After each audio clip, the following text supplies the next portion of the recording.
Hai teman-teman Bersih Indonesia, hari ini Raina bakal bahas tentang perhiasan dan juga praktik tingkat lanjut. Waktu kamu baru selesai ditindik, tindikan kamu itu harus benar-benar aman. Makanya perhiasan yang ditentuin juga bahan-bahannya harus yang memang aman buat telinga kamu, nggak bikin iritasi, pokoknya nggak beresiko banyak. Sedangkan kalau misalnya udah sembuh, jadi banyak banget nih jenis-jenis pilihan perhiasan. Bahkan sampai ada yang alami, bahan-bahan alami. Cuma kalau bahan-bahan yang alami ini dia nggak bisa di autoclave, terus juga dia masa pakainya juga nggak terlalu lama. Contoh-contoh perhiasan dari bahan alami itu bahan-bahannya ada yang kayu, ada yang bambu, ada yang tulang, ada yang tanduk, ada yang fosil gading, ada yang gadingnya juga. Pokoknya banyak banget berbagai macam ragam. Nah kalau misalnya perhiasan yang buatan itu ada yang bahannya akrilik atau plastik, ada yang kaca, ada yang PVD. Yang pertama tadi itu adalah akrilik. Akrilik ini enak karena akrilik ini bahannya ringan banget, setengahnya kaca kali ya beratnya. Cuma akrilik ini dia agak rapuh, dia kurang kuat suhu dingin yang ekstrim, kurang kuat suhu panas yang ekstrim. Jadi kalau dia ada suhu dingin ekstrim atau dan lain-lain itu dia melengkung. Terus kalau akrilik juga kamu pakainya harus hati-hati ya, harus dicek apakah dia tergores atau enggak. Pokoknya harus ya agak sensitif lah. Kayak kamu misalnya muter ulirnya aja mau dikencangin, kekencangan itu malah bisa jadi bikin patah dan lain-lain. Tapi ada juga akrilik yang kuat, ini PMMA. Dia udah sering banget nih dipakai di kegiatan medisnya juga untuk gigi. Dia ini memang sih pernah dilihat hancur kalau misalnya disimpan di suhu yang tinggi panas. Tapi dia ini masih kuat kalau misalnya disimpan pada autoclave. Jadi dia masih bisa melewati tahap sterilisasi. Nah ada juga silikon, pada tahu kan silikon yang fleksibel itu loh, plastik yang fleksibel, yang gemoy. Kalau ini dia itu semakin lembut silikon maka dia bakal semakin lengket. Dan itu bisa nempel di jaringan kamu, malah bikin jadi iritasi dan lain-lain. Terus juga kalau silikon ini semakin ngetat kan dia misalnya nih di tindik kamu, nanti dia malah bikin jadi sekresinya terjebak gitu. Jadi makanya nggak semua orang cocok loh pakai bahan silikon ini. Kaca ini ada dua jenis, ada kaca soda lime dan juga borosilicate. Kaca ini biasanya paling banyak dipakai di daerah telinga dan juga septum, tapi sangat tidak dianjurkan sih kalau misalnya mau dipakai di daerah oral, di daerah kelamin, di daerah puting, itu tidak disarankan. Terus juga kalau misalnya hindarilah ukuran-ukuran 8 gauge atau lebih kecil lagi. Terus juga kalau misalnya kalian tidur, berenang, aktivitas yang berat-berat, pokoknya yang beresiko itu bakal rusak, coba dicopot dulu aja. Ada juga kaca kuarsa. Nah kaca ini lebih kuat dari kaca yang lainnya.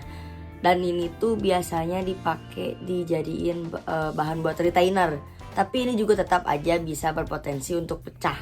Ada juga perhiasan PVD. Jadi dia tuh lapisan film berteknologi tinggi. Dia bisa menerukan lapisan-lapisan lah, warna-warna.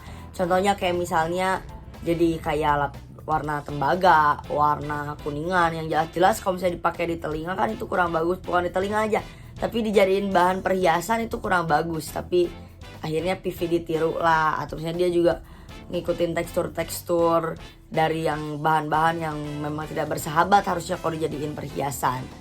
Terus PVD ini juga ada warna deep black. Pokoknya yang deep black tuh matte black gitu, hitam doff, macam-macam. Tapi juga memang tidak semua tubuh merespon baik si PVD ini. Dan juga PVD ini kualitasnya sangat bervariasi. Tindik tingkat lanjut yang pertama ada surface piercing. Jadi ini tuh piercing di area tubuh tapi di yang bagian datar-datar ya, nggak ada lipatan, nggak ada benjolan. Yang ngehits tuh ini tuh di piercingnya di bagian punggung, terus di bagian pergelangan tangan, pokoknya yang rata-rata lah. Piercing ini tuh harus pakai sama profesional ya dipakainya. Dan juga piercing, surface piercing ini dia banyak mengalami masalah waktu dalam hal penyembuhan. Biasanya pasti sering terjadi banget yang namanya migration dan juga rejection. Surface piercing ini butuh 6-9 bulan ya buat penyembuhannya. Dan banyak banget area yang selalu gagal, seringnya gagal. Kecuali kalau misalnya yang lebih simple, penyembuhannya itu adalah di belakang tengkuk di sini. Ada juga industrial piercing, jadi ini tuh dimana barbel tunggal tapi dia bisa dipakai langsung ke 2 lubang. Pasti kalian udah familiar banget lah yang misalnya nih. Nah, yang kayak gini-gini loh, dari sini sweet tembus ke sini. Itu namanya industrial. Emang keren banget, tapi sayangnya tidak semua orang cocok bisa di industrial piercing. Terkadang banyak orang yang jaringannya nggak cukup banyak. Ada juga orbital. Kalau orbital ini sama kayak industrial, dia menghubungkan 2 lubang dengan satu perhiasan, hanya saja perhiasannya ini berbentuk ring. Kalau misalnya mau orbital, itu diharapkannya sih dipakein si perhiasannya waktu si tindikannya udah pada sembuh, baru kamu satu-satuin nih pakai ring. Tapi kenapa ya? Soalnya kalau misalnya kamu langsung ditindik langsung pakai ring, itu masa penyembuhannya agak sulit karena yang namanya pakai ring pasti ada aja lubang yang lebih sempit atau lebih lega, jadi nggak rata permukaannya itu loh waktu diisi luka tindiknya, dan itu menyebabkan penyembuhannya jadi banyak terhambat. Ada juga microdermal, jadi dia tuh pakai pelubang kulit, terus nanti dibentuklah seperti saku pakai jarum atau pakai taper, baru dimasukkan perhiasan. Biasanya kalau microdermal ini dia akan menyebabkan pendarahan yang lebih tinggi, lebih banyak daripada tindik-tindik biasanya. Tapi dia juga paling sedikit kemungkinan komplikasinya.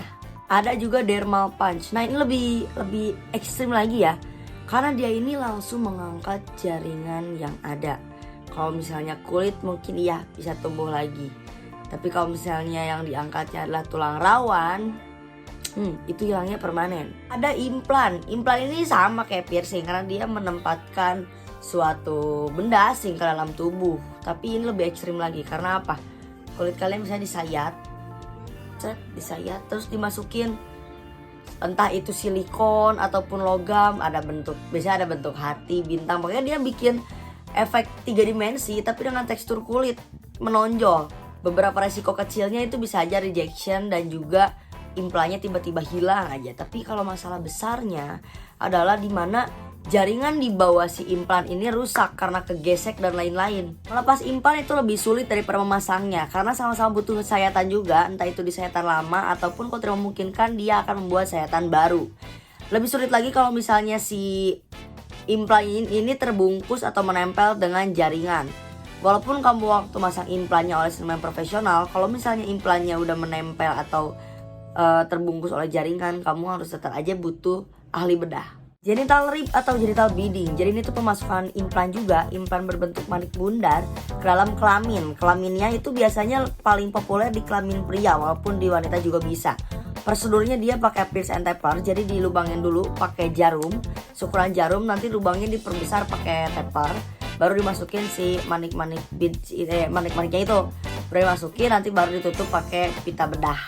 Transdermal implant, jadi prosedurnya ini mirip-mirip dengan subdermal, tapi yang membedakannya adalah terdapat bukaan lain. Jadi dia itu untuk menempatkan ornamen yang disekrup bersama dengan implan sehingga jadi bisa dilihat dari atas permukaan kulit.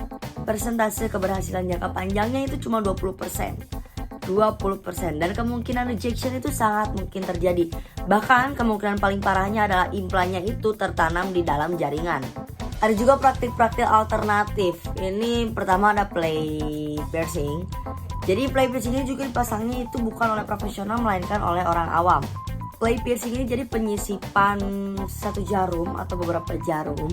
Biasanya ini untuk ritual atau misalnya untuk BDSM atau adegan erotis lainnya.